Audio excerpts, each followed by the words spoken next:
আসসালামু আলাইকুম ভিউয়ার্স, সবাই কেমন আছেন? সৌদি আরবে কি পরিমাণ বাটপারি চলে সেটা আমি আপনাদেরকে আজকে দেখাইতেছি।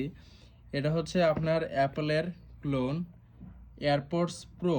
এটা যদি আপনি দোকানে কিনতে চান তাহলে কিন্তু আপনার দেখবেন যে 60 রিয়াল, অনেক জায়গাতে 120 রিয়াল পর্যন্ত চলে যায়। এটা হচ্ছিল আপনার মাস্টার কপি যেটা বলে ওইটা। এখানে দেখতে পারতেছেন, এখানে সব কিছু ডিটেলস দেওয়া আছে। এটা কিন্তু অরিজিনাল না, এটা জাস্ট কিছুদিন ইউজের জন্য নেওয়া হয়েছে এয়ারপডস প্রো। তো বাহিরের জিনিস আর আপনার যেটা হলো দোকানে পাওয়া যায় সেই জিনিসের মধ্যে কীরকম পার্থক্য আজকে সেটা আপনাদেরকে দেখাবো। এখন দোকানে যেটা আছে সেটা চাইছিল আমার কাছে 120, 70, 80, সর্বনিম্ন আমি পাইছি 60 রিয়াল। তো এটা হলো আপনার 30 রিয়াল বাহির থেকে নেওয়া হয়েছে।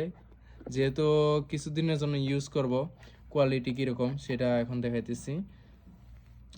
এগুলা ফার্স্টে আপনার ডিটেলস ডকুমেন্টস এগুলা সব কিছু থাকে, তারপরে যে মূল জিনিসটা এটার কোয়ালিটি বলতে মানে সাউন্ড ভালো আছে, কিন্তু এইখানে আরেকটা সমস্যা হচ্ছে এটার যে ভিতরে যে এয়ারবাডের যে অংশটা, এটা কিন্তু কিছুটা আপনার বোঝা যায় যে এটা কীরকম কোয়ালিটি। যাক, তাও কোনো ফ্যাক্ট না। আর এটার যে বক্সটা, এটার হাতে ধরলে কিন্তু এটার ওজন বেশি লাগে, যে না জিনিসটা আসলে অনেক ভালো এরকম কিছু মনে হয়।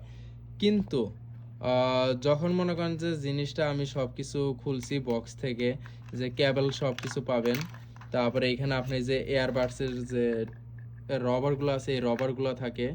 আর কথা হচ্ছে এটা আমি অনেক কষ্ট করে উঠাইছি। উঠানোর পরে যে জিনিসটা দেখলাম, এটা হচ্ছে একটা সীসার পাত, মানে একটা লোহার মতো, এটার ওয়েট অনেক। এই জিনিসটা আপনার বক্সটাকে অনেক ভার করে। এই যে দেখতেই পারতেছেন, এটা কিন্তু মনে করেন যে এখানে লাগানো ছিল, এরকমভাবে লাগানো ছিল।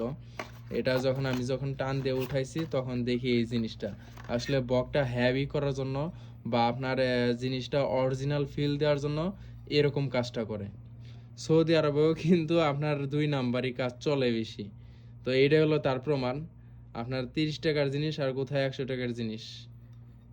এটা দেখে মনে হয় যে বক্সটা হলো হ্যাভি, কিন্তু ভিতরে যে এই জিনিসটা দেওয়া, এটা আজকে আমি প্রথম দেখলাম বিষয়টা। এই হলো কাহিনী। তো আপনারা যারা সৌদি আরবে জিনিস কিনবেন অবশ্যই দাম একটু বেশি হলেও আপনারা ভালো জিনিস কেনার চেষ্টা করবেন। হয়তো বা এটা আমি কিছুদিন ইউজ করব, যার জন্য আমার কাছে এটা কোনো ফ্যাক্ট না। কিন্তু অনেকের কাছে মনে করেন যে 30 রিয়াল, 20 রিয়াল, 10 রিয়াল এটা অনেক কিছু। সবার ইনকাম, সবার পজিশন, সবার অবস্থা একরকম না। তো আপনারা সবসময় সতর্ক থাকবেন এইসব জিনিস কেনার আগে। অবশ্যই যে জিনিসটা আপনার ভালো বেশি ওই জিনিসটা রেটও বেশি, এটা মনে রাখবেন।